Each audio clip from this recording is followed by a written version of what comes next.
What's good, y'all? Today we're going to make a tier list for GuildBoss. So yeah, January 2024 GuildBoss tier list in preparation for a video that I'm going to work on, which is going to be an ultimate GuildBoss guide in regards to how to build a team, who to gear when, who to use, going into more specifics, why I rank certain characters what way, and in general all the tips I can give you to find the most success possible in GuildBoss.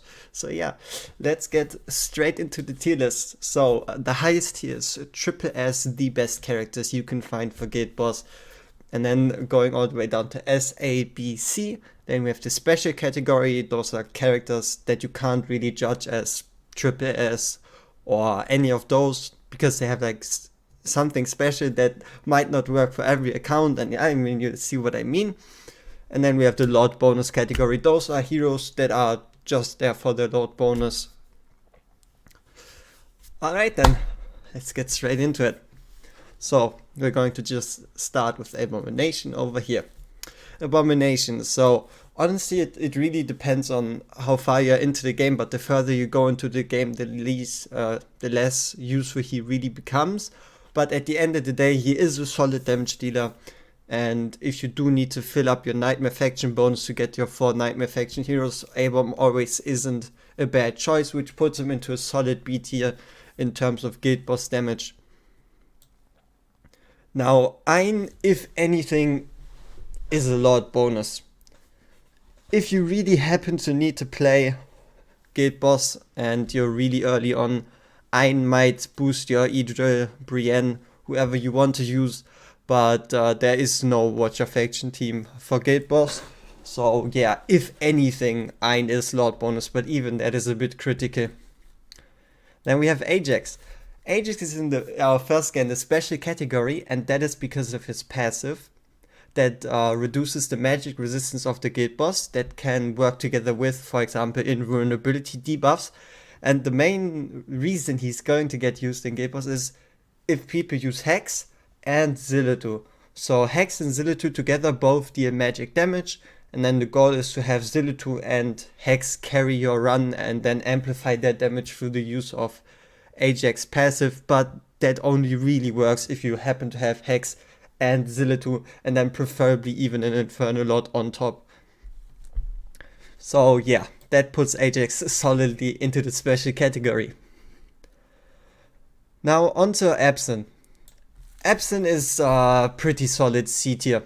If you're going to use Absin for damage, even if you have a Piercer faction hero, he's going to do his damage, but he's not really recommended, nor would you think about using him unless you really need to or don't have any other choices. Araka. Araka is pretty much, you could technically put her in S tier, but at the end of the day, she is just Lord bonus. Araka mainly benefits or mainly boosts Hex and Sealers, and then depending on your Calypso's Awakening, also a Calypso. But at the end of the day, you're just going to slap an Invig set on her, you're going to keep a Lord bonus, and that's the way Araka is going to stay. Alright, Arrogance. So Arrogance is pretty much S tier in terms of damage and could be triple S if you have him A5, but we're just going to talk about, at least we're going, because A5 is super unrealistic, we're going to give him an S tier ranking. So yeah, reason for Arrogance being S tier, he's pretty strong, and he's also a very good candidate for Rage Cheese. So basically using Laurel to regenerate for someone, and regenerating Rage for Ajax for Arrogance works pretty well. As well as he gets progressively stronger if you do invest the skill crystals, get the awakenings, and in general Nightmare is just a very strong team. Basically top 3, so Piercer, Nightmare, and Infernals. Yeah. Arrogance with the S tier, pretty solid. There isn't really anything you can say against it. Now we have Vladov. So Vladov is kind of like Komodo, but just better. He has higher or more reliable bleed uptime. He's also from the Nightmare faction, so you can kind of run it like an Abomination. And his damage is pretty much C tier, but the fact that he has bleed, that you can then use Scarlet Hunt, as well as everybody getting at least one Scarlet Hunt on the first craft, would put him solidly into B tier in terms of a guild boss. Now Calypso. So Calypso is, if anything, B tier when it comes to guild boss damage. But if you have a A5 and you have a Raka, she could go all the way to S tier. So keep that in mind. But she is pretty much B tier. And without A5 or a Raka, she's also going to stay in B tier somewhere in the around the level of Abomination in terms of damage. Dolores. I don't think I need to say too much about her, but there is, if you really want to get the highest score in Guild Boss, there is just no way around her. Dolores is a menace, Dolores is ridiculous, Dolores is overpowered, and Dolores is triple S. Now, Elowin. So, Elowin, especially when it comes to newer players or playing Guild Boss the traditional way, Elowin is one of the best choices possible. Solid S tier, good healing. The combination between her and the Valeria, so you can play Valeria outside of her healing range and then heal her up through the use of her ultimate, which increases the range and allows you to keep your Valeria at low HP. Unlocking her full potential is really, really nice, as well as the fact that if you upgrade her her rage region passive to max, she is going to give you 1% rage per second, which is really, really huge, as well as global range, so no conditions on that one. Then we have Astrid. Astrid, in terms of damage and also in terms of faction, is solidly ranked in C tier. Her main benefit would come from the defense down debuff, but considering the fact that she is a fighter, so she would not only take away a fighter space, but she's also a Northern faction hero. She has her gimmicks, she has her usages, but she's still C tier, which could obviously be higher if you, for example, are running an Elder team, but we'll get to that later. Now Garn. If you would ever use Garn, he's just going to be straight up Lord bonus. And even then, you can't compare Garn to a Raka when it comes to Guild Boss, at least for the moment. Because the meta is just not the way it's supposed to be. And the interaction between Chaos Dominion units and units like Hollow just isn't the way they want it to be. So the biggest problem with Chaos Dominion units in general is, for Guild Boss, you can't keep them reliably at low HP. They're just going to get healed and also going to get targeted by the healer because they are low HP, which then just stops them from reaching their full potential.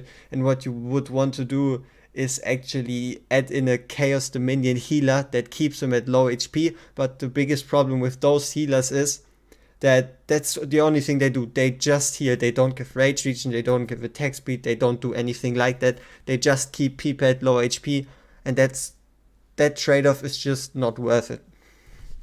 Alright, Hex. Hex is easily triple S.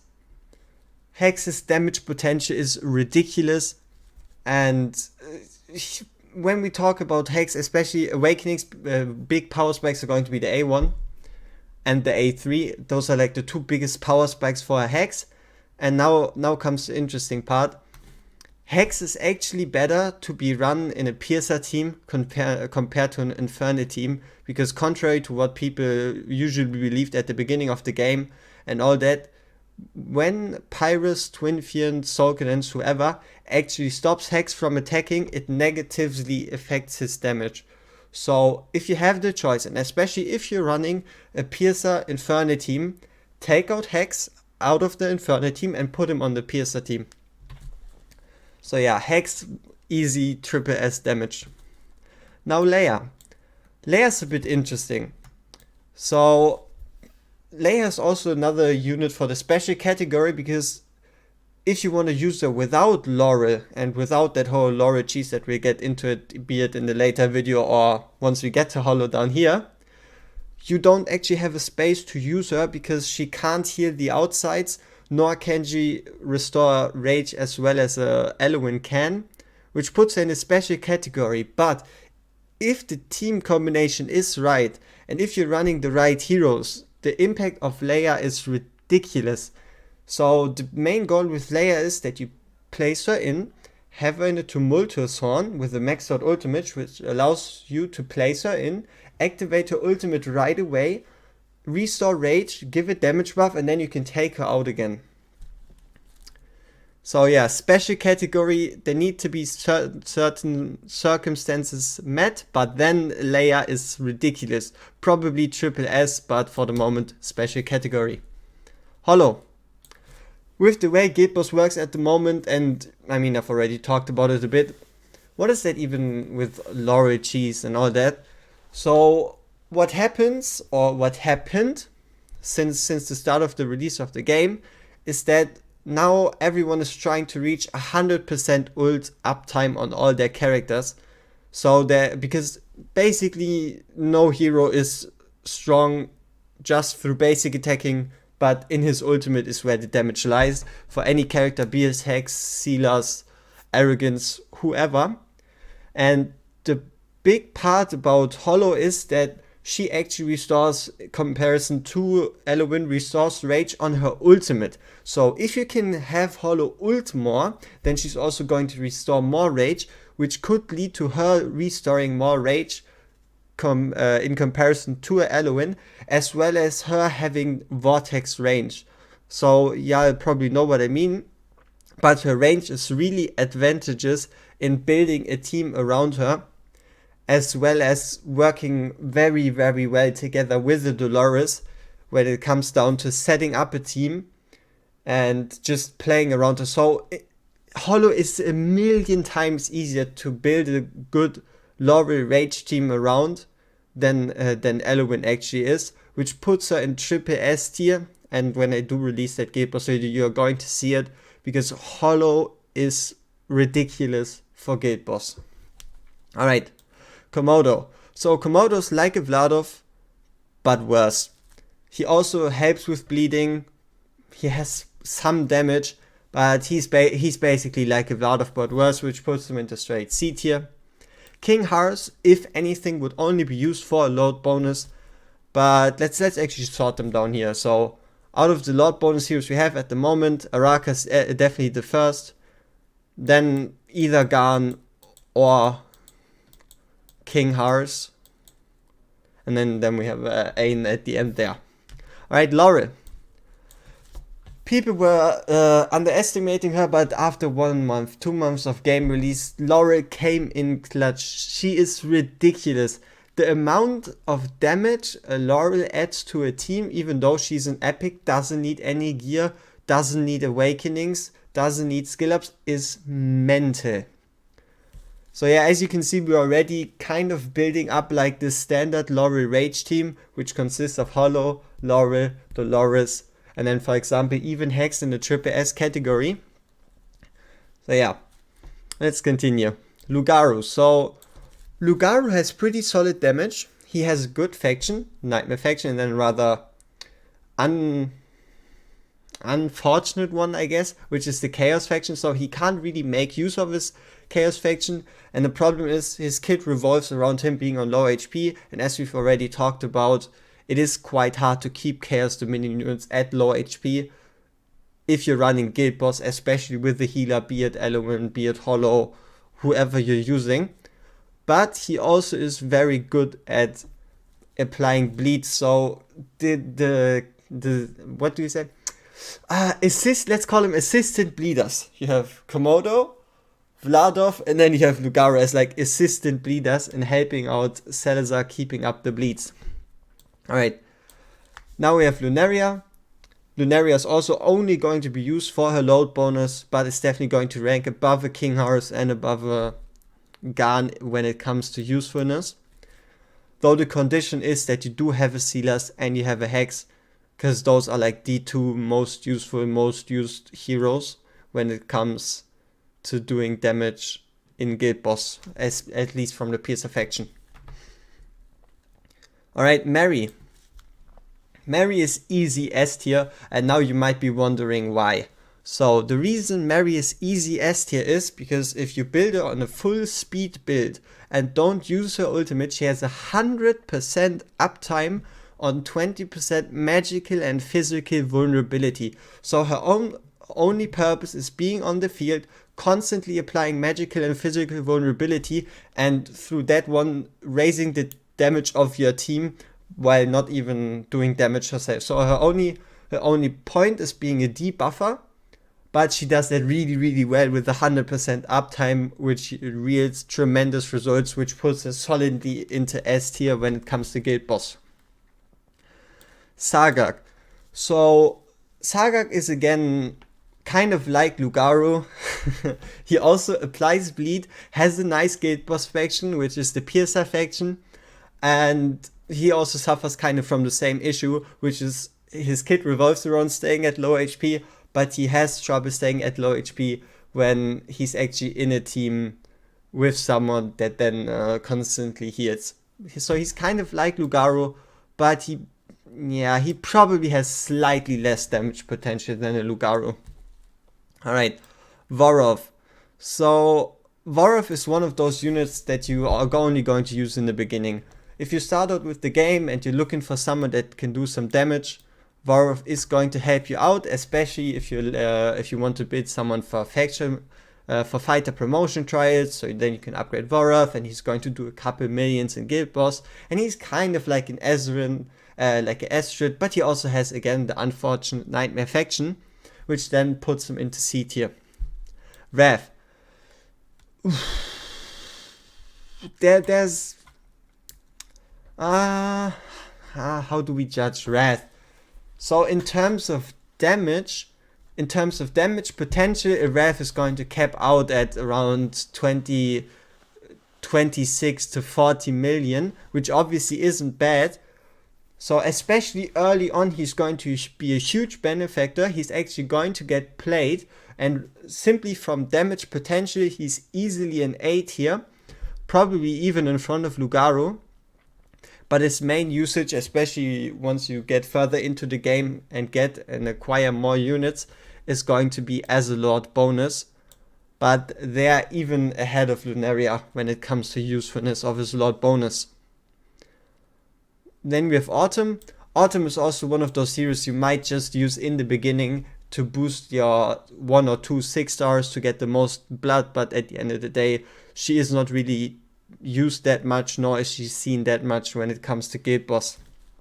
Cuke. Cuke is another one of those heroes that you're going to use very, very early on.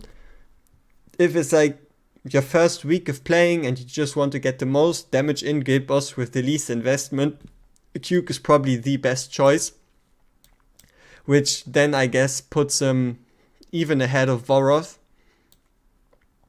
So solid C tier for Cuke, or even when we're talking just early account GuildBoss, probably S tier. But we're going to keep him in S. We're going to keep him in C tier for the moment. Then we have Dagna. Dagna is kind of the same case with Ein. She's just a lot bonus, and if you happen to get some Northern faction units, you're just going to use her to boost the damage of your Northern faction units, which is pretty much about it. Now, Silas. Silas is A tier. Silas does a lot of damage. He has a nice faction being the Piercer faction, but he's only A tier. Now comes the important part. A Silas Viana combo though. Easy triple S. There's not even a discussion. And that's also one of the problems with Silas. You either have a simp Silas or you have a Giga Chat Silas, and the only difference is if he has bitch Viana. So as soon as you acquire a Viana for your Silas shoots from A tier to triple S. Silas damage potential without a Viana lies somewhere between 40 and 60 million, and with a Viana can go from at least around 100 to 120 million all the way to 240 million, which is just mental. So he can kind of 4x his damage when it comes to acquiring a Viana, which is just completely ridiculous. Alright, so Borrowed. you're going to use Borrowed pretty much until you get Iron. And even then, there's then no point to use Borrowed anymore.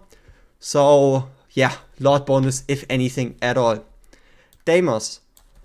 Deimos is going to be S tier. So the damage potential of a Deimos, especially early on, especially at lower investment levels, is very impressive, as well as the fact that he can go, if you play it right and if you play him in a rage comp and he is the one that benefits from Laurel, he can go all the way up to 100 million damage depending on Lord. So let's say with Wrath he can go between 80, around 80 million, and if you then have a Torador he could even hit 100 million if everything works out, which should put him solidly in S tier, around the same level of arrogance. And it really depends on investment. The higher awakening, the higher skill ups your arrogance has, the more damage your arrogance is going to do. But he is losing out against, if it's not non-awakened, non-fully skilled, arrogance is going to lose out against the A5 fully skilled Deimos. Alright, Nocturne. Nocturne is also someone for the A tier when it comes to GuildBoss damage. He does nice amounts of damage, but he needs a lot of investment. If you wanna see Nocturne in the S tier category when it comes to damage, he requires at least probably A3 and maxed out skills and a good artifact and good gear. And those, he just doesn't make as much out of the resources you're going to invest into him compared to other characters, which in my opinion just solidly puts him in A tier, but in front of a Silas. Alright, Zillitu. Now that also might be a bit surprising, but Zillitu in general is also only A tier. She is strong, she has a really good faction being the Inferno faction, but Zillitu by herself only brings you A tier damage between 30 to 50 to maybe 60 million. Now comes the interesting part, and that is Zillitu plus Pyrus. Zillitu plus Pyrus is an easy triple S tier damage unit. The interaction between Zillitu's Empress Might passive, her ultimate, and the fact that an Inferno Lord stops her from attacking just creates madness. It creates ridiculous damage numbers, and it's kind of the same deal as with the Sealers. A Zillitu plus Pyrus can jump all the way from 35 to, or even 60 to be at 120, 140, 160, and then you add in Zillitu plus Twin Fiend, and oh boy, that's kind of the same deal with Pyrus, but just stronger, especially once you get Twin Fiend to A1. And then that if you then play your cards right, you can end up with 240 to 350 million damage just from Zillitu alone, which is absolutely ridiculous. Now, if we have those two characters over here, Pyrus Zillitu and Twin Fiend Zillitu, a lot of people are wondering, should I run my Zillitu with my Pyrus or with my Twin Fiend? My Pyrus is A3, so he gets invulnerability. The vulnerability, should I then still run Zillitu with Pyrus? But I have my Twin Fiend, he's a legendary lord, but I only have him A0, what am I supposed to do? It depends on the comp, so on the team you're running.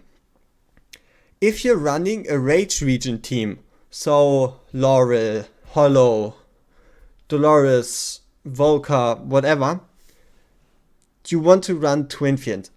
Because not only does Twin Fiend do more damage by himself compared to a Pyrus, because he's obviously higher rarity, better base stats, better multipliers, but he's also able to cycle through his rage, or basically through his ultimate faster. So the difference is a Pyrus has a 20-second ultimate that takes 10 seconds to fire, so to fire the charge attack. But a Twin Fiend has a 10-second ultimate. So even though they have pretty similar rage region or even rage numbers, Twin Fiend can start charging rage on his own 10 seconds faster than a Pyrus can.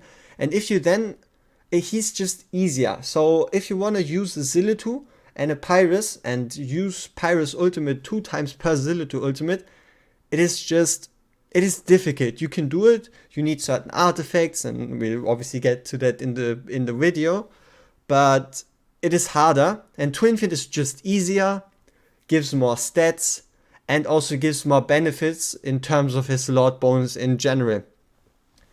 So if you're running a normal combination and you're not really focusing on Rage Regen too much, then Pyrus A3 is the choice. But if you're really cycling through Rage, shooting ultimates all the time, then still, even at A0, Twinfin is superior compared to a Pyrus. So now Twinfin by himself and Pyrus by himself. Honestly, it might surprise a couple of y'all, but if you don't have a Zillitu, Twinfin is just for Lord bonus. If you don't have a Zillitu, Pyrus is just for his Lord bonus, and that is even where it stops. It is very surprising for most people, because they get their hands on a Pyrus, they hear everywhere, oh, Pyrus is so great, he's the greatest fusion ever, but he ain't even that great. He is actually harming the damage potential of everyone besides Zillitu when it comes to him using his ultimate, be it Setrum, Hex, even Anai. He is hurting everyone in favor of him boosting Zillitu. So the only reason you would consider actually running them on the field is if you have a Zillitu. And when it comes to having a Zillitu, obviously the combination ranks in triple S, but let me just show you where they would rank damage wise. So a Twinfin would rank around A rank when it comes to damage, and if you're running him on the field, and a Pyrus would be somewhere in B rank, even getting closer to demoted to C rank, because he really doesn't do much damage by himself. But let's move them back into the Lord category, because that's where they're supposed to stay. Now Volker. Volker is kind of a special case. Volker by herself is nice, she adds some survivability with her passive, but the most important part about Volker ain't specifically her ultimate with the vulnerability mark, because that's something that Mary even can do. The biggest part about Volker is her A1, and the only reason you would consider running Volker, because she's not really going to be played on the field, besides maybe getting swapped in 2 or 3 times per fight and maybe getting an ultimate off once or twice, is if you're running a Rage Regen team. So kind of the same case as Leia, and they also go hand in hand. If you're running a Rage Regen team, and if you're swapping between a lot of units, so you're putting in a Laura, taking her out, you're putting in a Leia, taking her out, you're even, for example, putting in a Volker, using her ultimate, taking her out. Yeah, Volker is only really worth it if you're running a Rage Regen team. But if you're not running a Rage Regen team, and if you're running her actually for damage, she's going to rank somewhere around the level of Abomination when it comes to doing damage. So somewhere in B tier, but she is going to be special tier, because her most useful usefulness is when it comes to a Rage Regen team. Alright, Falchia. So in terms of damage, Falchia has the ability, even without Lord bonus, to reach between 50 and 60 million, and that is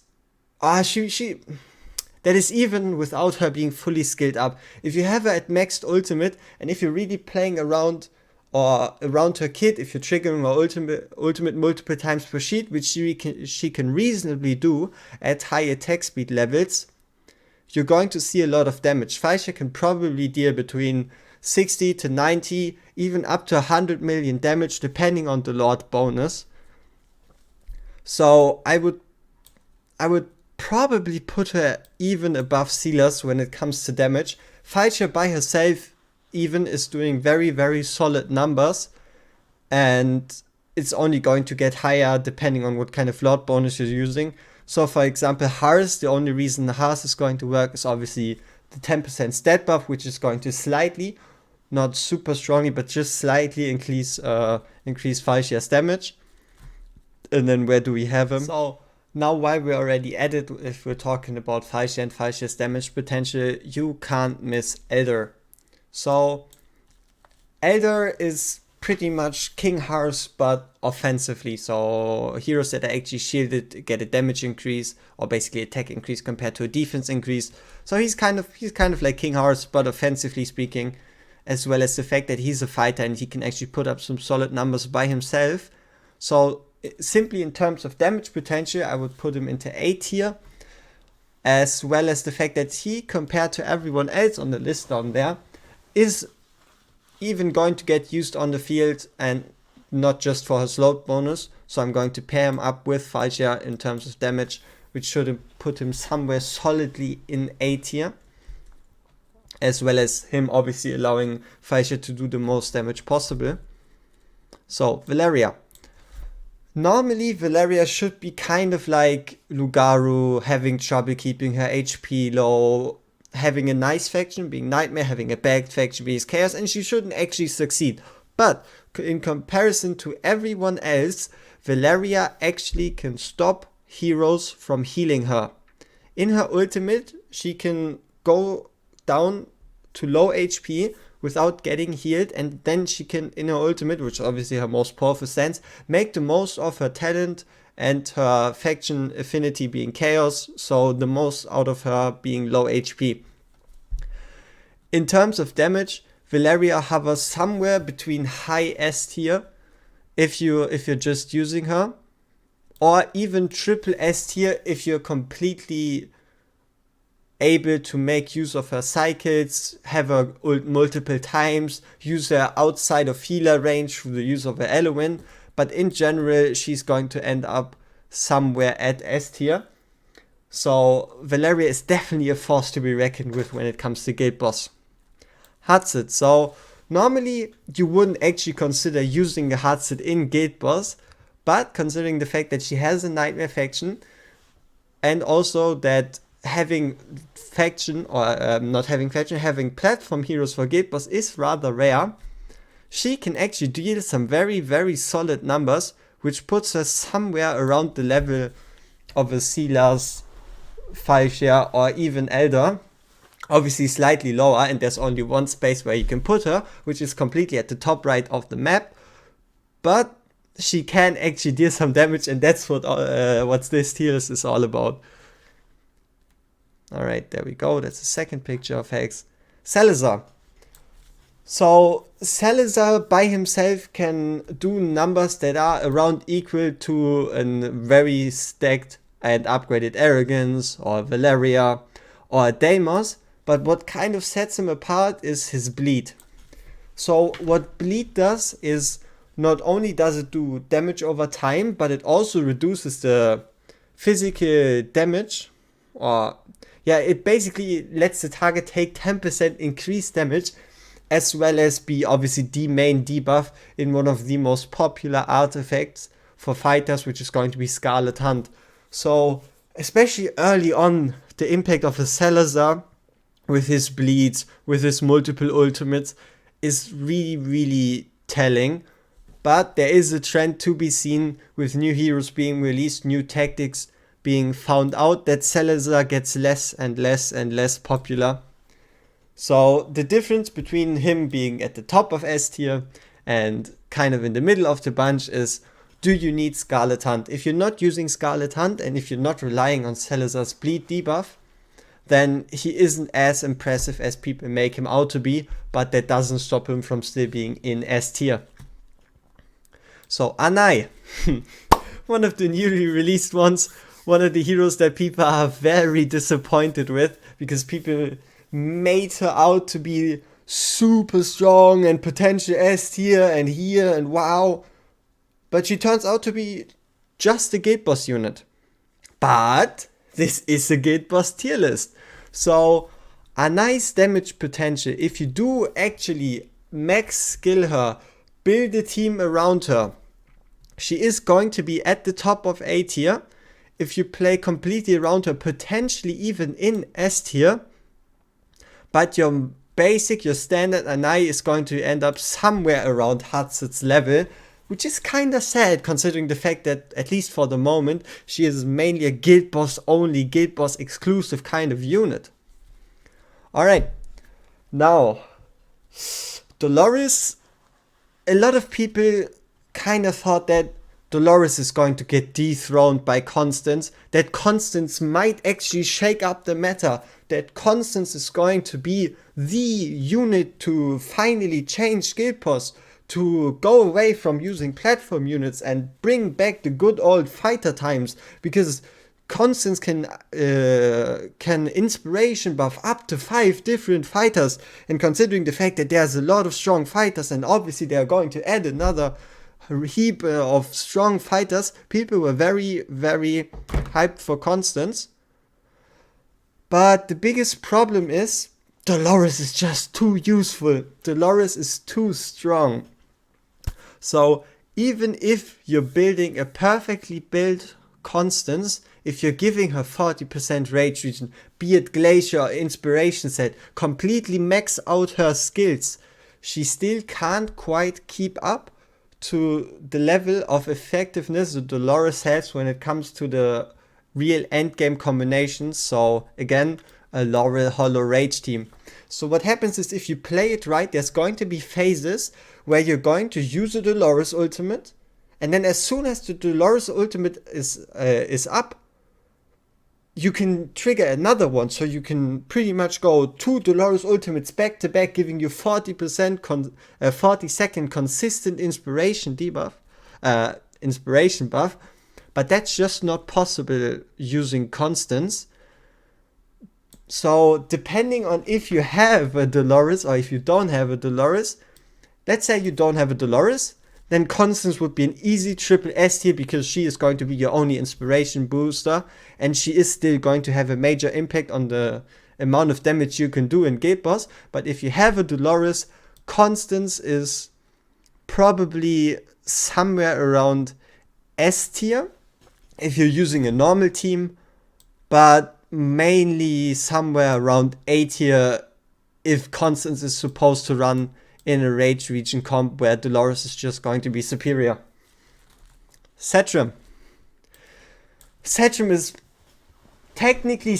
doesn't do as much damage, which shouldn't justify him being in triple S when you compare him to Silas, Zillitu, Hex, but his usefulness in breaking shields, his usefulness from the early game to the end game in GuildBoss, his usefulness for saving even endgame teams because he can solo shields by himself, the fact that he's so easy to build even with only 80% crit rate, the ability for him to do even more damage through his awakenings puts him into triple S tier.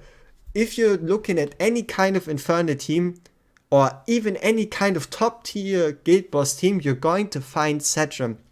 There really isn't a way around Setram.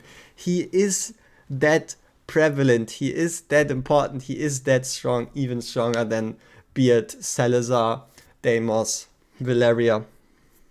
Alright, so Giselle. Giselle obviously has a strong faction, being the Nightmare faction, and then again the rather weaker one for GuildBoss being the Chaos faction. But she's mainly focused on AoE damage. You might see some success in using her in Codex, but in GuildBoss she's probably going to do either B or C tier damage. She's honestly not anything super impressive when it comes to GuildBoss, and the only reason you would use her is if you don't actually have anything else to use. Alright, Kineza. One thing Kineza requires is a Salazar. If your Kineza has a Salazar, that already increases her damage probably to the end of A tier. She is not going to be super impressive in terms of numbers she puts out, because her kit is rather weird and relies on RNG in comparison to having fixed damage. But if you have a Salazar, she can put up some numbers. If you get a bit lucky with RNG, she can do pretty solid damage. But if you don't have a Salazar, she's probably going to end up somewhere in B tier or maybe even C tier. So we'll just keep her at the end of A tier for the moment. Midan. Midan is, as far as GuildBoss concerned, pretty standard. So we're just going to put her in B tier. She's able to keep your team alive, she can cleanse your team. But in comparison to an Elwyn, for example, she doesn't increase her range. So the only way to specifically use a Midan is if you had someone that can survive on his own. So also at the furthest left or right, depending on which side you place the units. So either you need to have, if you want to run 3 fighters, you need to have a self-sustaining one. So A-Bomb, Salazar, or Wrath. But mainly Salazar and Wrath are people that can survive even if Midan doesn't heal them directly. So now Toreador. Toreador in terms of damage is going to be somewhere in B tier, maybe C tier. But his main benefit is going to be the defense down, as well as having an incredible Lord bonus. So one of the more usual teams, we're again going back to the meta, going to Rage Region teams. He is really prevalent when it comes to Rage Region teams, especially for the Nightmare faction, because why there's downtime. So, for example, you can't place down your Leia, you can't place down your Laura because you've placed them down already. You can place in Toreador. And even without Toreador, even without ult, Toreador is going to already be at full power. He's going to be able to continuously apply defense down, and through that is able to provide a huge value, as well as him being a very strong Lord. And also considering the fact that there are so many useful Nightmare fighters, as well as the only epic in S tier, Deimos, being a Nightmare unit, you could probably even argue to put him somewhere in... See, he's basically top 3 when it comes to Lord bonuses. So there is arguments to be made for either, and it really depends on your account, but in general, those in here are interchangeable, and the placement really depends on what kind of unit you have on your account. So if you had a lot of Nightmare fighters, he would be number 1. If you really didn't have too many, but had more PSRs, Arako would be number 1. You get what I mean. Alright, now we're getting to the next units, which is going to be, let's remove those, we don't need them, Praetors. So Praetors, at least for the moment, there is no feasible Arbiter team. So for the moment, he's going to be just used for load bonus and somewhere between King Hars and Garn when it comes to being effective in GuildBoss. So yeah, even a Thelen, also Thelen is going to end up somewhere in solid B tier when it comes to doing damage. Same with Eunomia. So now we're just going to go through the Arbiter faction real quick. Arbiter, so Eunomia is also going to end up somewhere in B tier. She has the ability to keep your team alive in GuildBoss, but she doesn't really provide anything greater than that. Besides, obviously, her providing some attack speed, which puts her in front of Midan, but attack speed can't compare to Rage Region. Where do we have another Arbiter unit? Pelagios. Pelagios' damage is going to be worse even than a Thelen, because he's mainly AoE focused, so he's going to end up somewhere in C tier. So yeah, you can kind of already see a pattern. Besides Constance obviously being Arbiter faction, we don't have a damage carry when it comes to Arbiters. Praetors himself might very well be a A, or potentially maxed out with some Awakenings, even S tier damage dealer. But at the end of the day, you don't have enough to build a team around, as well as the fact that those units are fucking rare. Like, who's supposed to get a Praetors, Pelagios, Thelen? Who's supposed to get all those units, man? Disgusting. Alright, Uridin. Honestly, Uridin is pretty unfortunate. He doesn't have a good faction for GuildBoss, so he has a Curse faction and he has a Chaos Dominion faction.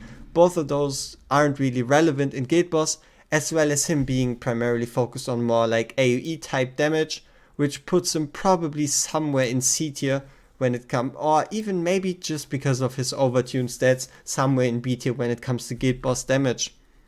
Now Ardea, for Ardea it's again a question of which kind of Lord do you have. If it's only a King Hars or an Isolde, she's not going to do a lot, maybe at the end of B tier or probably even potentially A tier. But if you do have an Elder, she might be viable, she might actually do some damage, and we're just going to put her here for A tier. So as you can see, there is a potential to build a solid Northerner team, especially considering the fact that Nocturne is also a Northerner. So as you can see, there is a couple of Northerners in the higher echelons, or when it comes to GuildBoss. And then just because we already talked about her, where do we find her? Isolde. Isolde is also only going to be used as a Lord bonus exclusively, but her impact is going to be worse compared to a Garn, even Praetos or King Hars. And at the end of the day, it really depends on your units, but she is strictly Lord bonus. And then who else are we missing? Soul Cadence. So Soul Cadence is rather interesting. He can be a triple S damage dealer all by himself, but interestingly enough, if you try to use a Soul Cadence and a Zillitu at the same time, Soul Cadence is actually going to take away from Zillitu's damage potential. So depending on if you have a Zillitu or if you don't have a Zillitu, Soul Cadence might very well jump from S to triple S for your account if you don't have a Zillitu, and fall down from triple S to only S if you do happen to have a Zillitu. So Soul Cadence damage potential in general, especially if you're talking endgame, is somewhere between 100 to 140 million if you wanna get some rather concrete-ish numbers. And then let's just add in the last few touches. So this list is basically finished, and we're just going to add in the last couple people. So same with Abomination, but just slightly worse. Gluttony is a damage dealer, Nightmare faction, so obviously good for the faction itself, and he's able to do some rather alright-ish damage, especially after his rework. He can work, though he doesn't really do too much. He is mainly profiting from the fact that he's a Nightmare faction unit, so he might as well do a bit of damage, especially for earlier accounts. And then for the last one to finish it up, who did I want to select? Vortex. Vortex is kind of a case like Midan, but a bit better than Midan. Vortex has a huge range, Vortex has great shielding capabilities, and when it comes to early Guild Boss or progressing through Guild Boss, Vortex is one of the go-to people when it comes to keeping your team alive, which puts him at solid B tier, but that's mainly because at the end of the day, he's just healing, he's not adding anything more, which puts him at a solid place when it comes to Guild Boss units. So yeah, this should conclude my Guild Boss tier list. Let's move myself out of the way here a bit. And yeah, I hope you're kind of hyped for the big Guild Boss video with all the tips and tricks, what it says to use on people, how to play Guild Boss and all that stuff. And yeah, I hope you enjoyed this video, and we see each other in the next one.